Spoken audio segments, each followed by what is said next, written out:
'cause it ain't easy.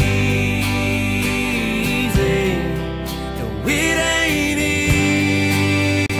Hi, this is Sharon at Whitworth Farm Equipment. Here are a few things you're going to need to get started on your two-row planter.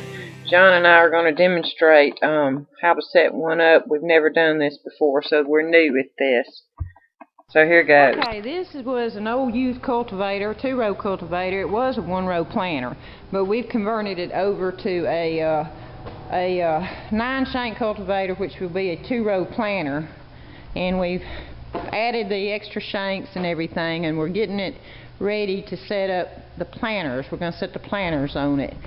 But this is the first time John and I have done this, and it has been a fairly challenging experience. Let's put it that way. We had a few setbacks, but we figured it out. And the reason I'm recording this is because I went online to try to figure out how to set up a two-row planter, and there's just not a whole lot of information about it. This is a two-row Covington planter on a rigid frame cultivator. Okay, notice it has 9 shanks, and the 2 feet in the front, we're going to not put sweeps on them. We're going to put the opening shovel on them from the planter itself. Alright, what we have done, you've got 3 rear shanks, which are the long ones in the back. We put 10-inch sweeps on them, and then on the 4 other front shanks, they're the shorter shanks, we put 6-inch sweeps. So you have that, and then you'll have your 2 opening shovels, and we've already mounted the yokes underneath there, the front yoke and the rear yoke. So we're in the process of getting the planter, which is over in the corner over there. We're going to drag it over here and mount it to this cultivator. We're going to do one side right now. So I'm trying to think of anything that... We also spaced it out at 36 inches. The rows, for the rows. I know I read online somewhere where, like if you're planting corn, you do 30 inches. But we did the 36 inches, and most people change them around, but that's the standard 36 inches. So that's what we've done here. So we'll get back with you, okay? Alright, here's the one of the planters, the Covington planters. And what we've done here is we've loosened the front brace at the bottom and loosen that nut, because you're going to have to make that flexible there. We did that on each side. Okay, this yoke right here, of course I painted it black, it comes with your planter. You mount it underneath on your cultivator. And your front yoke, it also comes with the planter. You have to take it off, I believe, and bolt it underneath your cultivator here. Okay, next step. Okay, John reminded me, we're trying to read instructions over here, but we've never done this before. But you also have to loosen these braces right here, okay? We loosen that one first. Then you loosen your bolts here, or your nuts, right here, because that's got to move. Then you take the bottom brace out loose where it does like that, okay, on both sides. Alright, okay, I doubt you can see, but we'll do this tomorrow, and we mainly wanted to go over what sockets we used. You only need really 2, your 11/16 and your 9/16. We've discovered, which we get our planters in already put together, but we have discovered it's better if it's not put together, really. But we'll go over it tomorrow, what we did. And really, if you hadn't ever done it before, it's a booger. But after doing this one, I feel sure we could put another one together quickly. Okay, stay tuned until tomorrow. Okay, John and I here at Whitworth Farm Equipment have decided to make a video on YouTube for a two-row planter, how to set it up, because we've looked everywhere online and there is no information, and there's not a video except for on a one-row planter on YouTube. So this is for we've never done this before, so this is for people like us, and it's not hard at all. Okay, first of all, we're going to start with this planter, Covington planter that we get in. It's already put together. You can get them non-mounted, not put together, or let me reword that. You can get it put together or not put together. We choose to have them not put together, excuse me. So we're going to start with this planter right here and tell you what exactly you need to take off before you get to your cultivator. John, tell us. Okay, this is your Covington planter. In the front right here you have a yoke, we call it. This yoke has to be taken off. These bolts on top right here is what hooks to your cultivator. They are 7/16 bolts, and you'll need a 11/16 socket to take these off. On the side right here, these are 3/8 bolts, and you'll need a 9/16 socket. These spacer washers right here, make sure you keep them, because you will need that, because this is going to need to be able to pivot, and this allows it to pivot. Take this off, and then you take off the... Well, let me back up for just a minute, John, because I remember a problem we had. What about these bolts here? Okay, go ahead. The bolts need to come from the inside out. That way it will allow it to pivot, and it will hold your boat into place in the socket hole in the back side. So make sure it's from the inside out. Because see, what I did when John wasn't back there, I tried to put the boat that away, and there's not a square head on that washer there. It's a round hole. Okay, let's take a break for a minute. Somebody just came in. Okay, sorry about the interruption. We had some customers come in. I think the last thing we talked about was those bolts. You got to put them in the proper way. Now, what's next, John? Okay, to be able to mount it on your cultivator, you have to take these loose on the side that holds the braces. There's a 9/16 socket. We'll take these loose and just loosen these up. And when you loosen these up and take these off, the fertilizer hopper will kind of pivot to the up, and you can slide this under your cultivator and hook up to the front end of the cultivator. Is where your yoke will hook up. And we'll show you all that. We'll show you that. And in the back, you say, well, what holds the back end? This is your yoke for the back end. It actually does not hook up to your planter, but it fits in between here, and when you pick up on it, it will hit on the frame of your planter and pick it up. But you will have where you can draft up and down with the levels of your soil, in case you're not on a level ground, so it will stay intact with the soil. That's pretty neat. Now, John, if I want to plant my seeds like a foot apart, how would I do that on this planter? Okay, the simplest probably way to do it is to get different size plates. But if you want to use the same plate for everything and you want to change it, you would change your sprocket here. Smaller the sprocket, the more seed it will put out, because it's turning faster. Okay, the bigger the sprocket, the less seed it will put out. So you can change sprockets out. If you want to put out more fertilizer, you're not putting out enough fertilizer, change this out and put a smaller sprocket on your fertilizer. Now, do they have a chart that tells you? Yes, there is a chart available, and it's available online. Go to covington.com, covingtonplanters.com, and there's a chart there that you can figure out what you want to plant and what you need to set your planter up. Now, I know that the plates, the standard plates come with it, but do y'all have the extra seed plates and stuff? Yes, we've got like just about every seed plate. A watermelon? We've got a watermelon plate, which is the smaller one here. That's got less holes in it. The less holes in it, the further apart that you're going. In fact, this is the watermelon here that's got just 2 holes in it. So that means you're going to have probably about 6 foot in between each seed. That's a TP.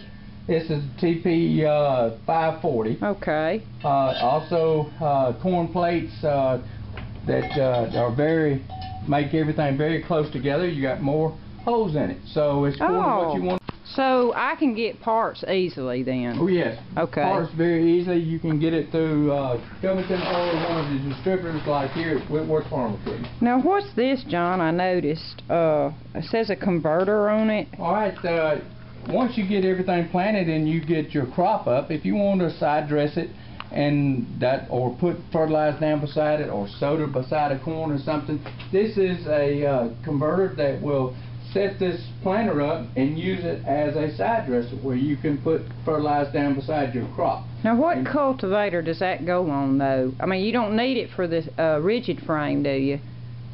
It will go on the spring tooth, and we'll show you how that will fit on the spring tooth. That's great then. I see your shaker pans over here, and I want you to demonstrate for me when we get to the back and demonstrate for all of us how this thing works, okay? Alright. Alright, let's go to the back. Okay, here we are again, and John's going to show you about that front yoke and rear yoke.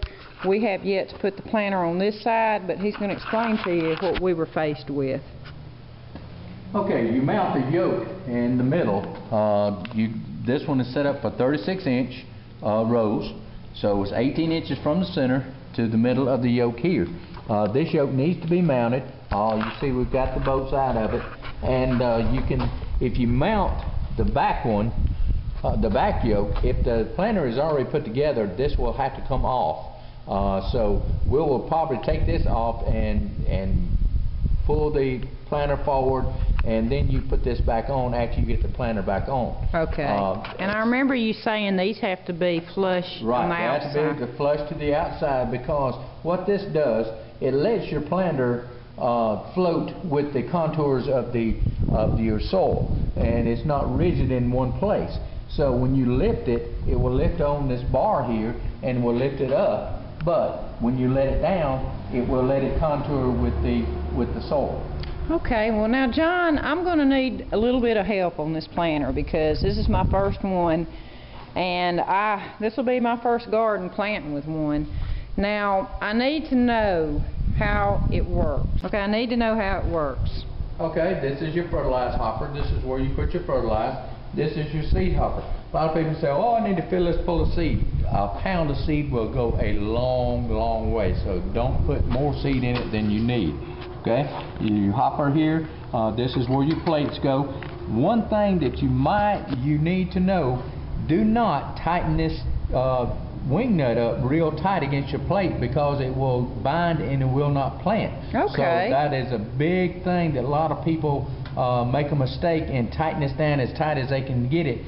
No, it just needs to be snug. That way it will be able to turn and let your seed out. All right. Your seed goes out in between the two discs here. Yes. And this cuts a furrow to let your seed out. Okay. And what operates everything is this back wheel. Let me come.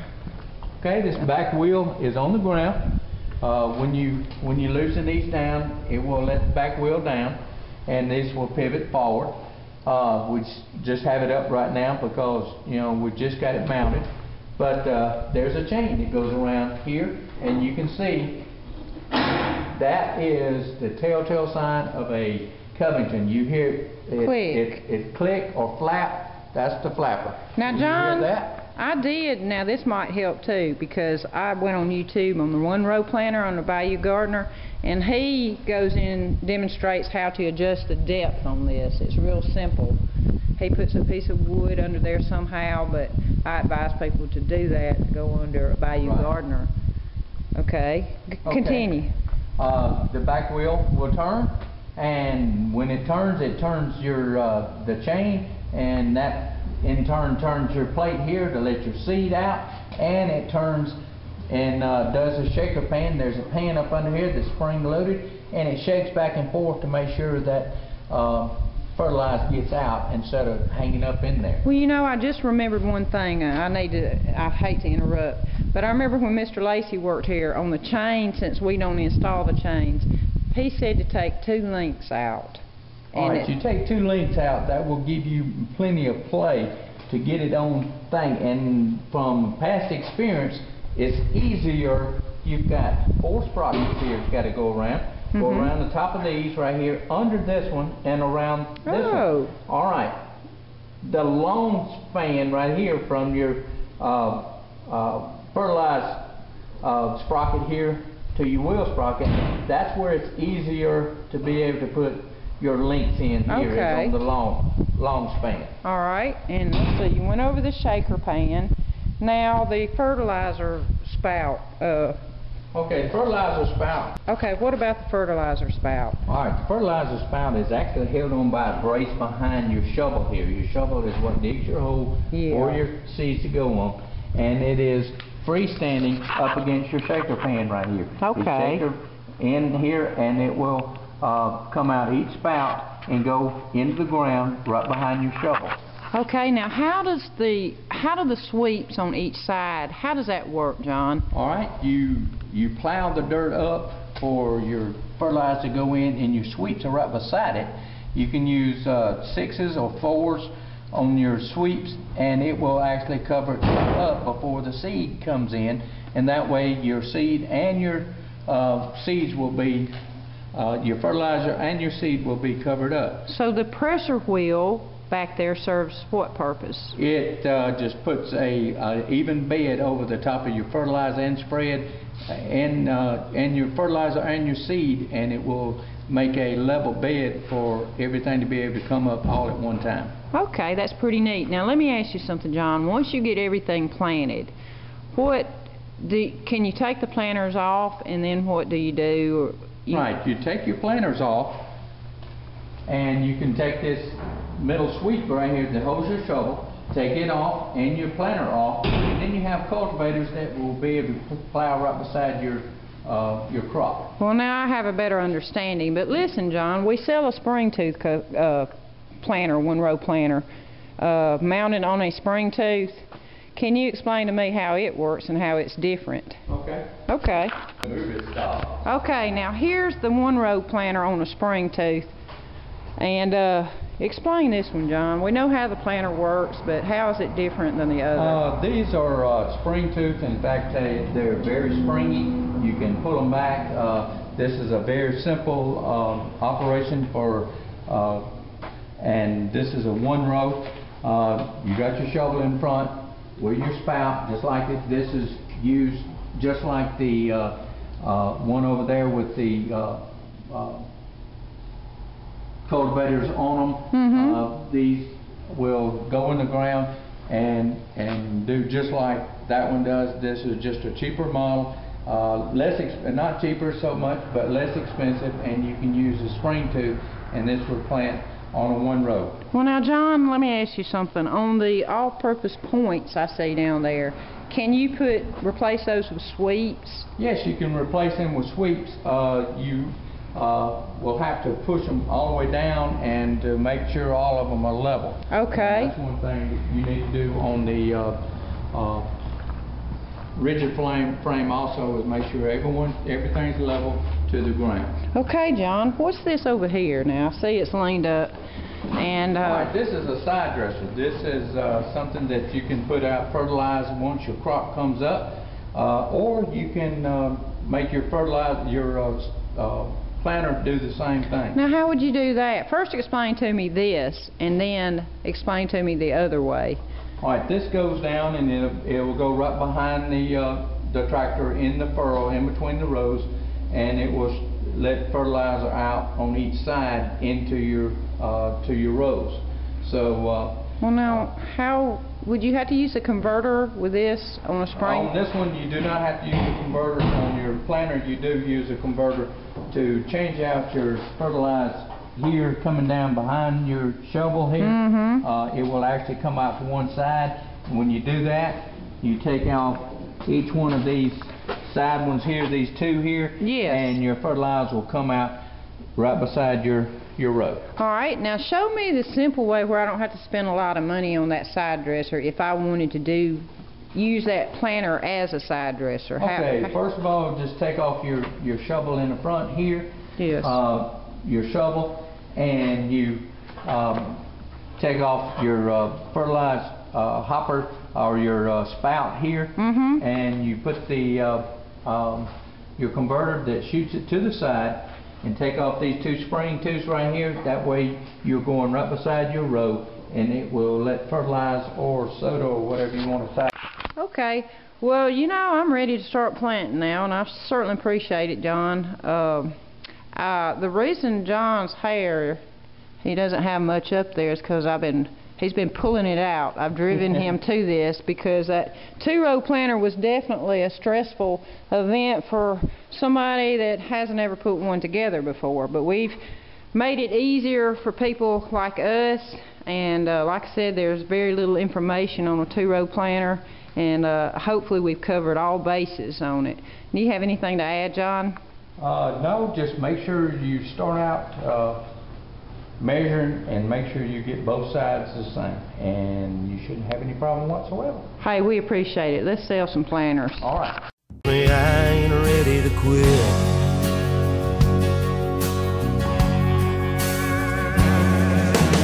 Something about driving way too fast, switching gears and hammering on the gas, and the fact that they ain't called me yet tells me I ain't ready to quit. There are some grease fittings on the planter, so do not forget to grease it. Gotta have that grease.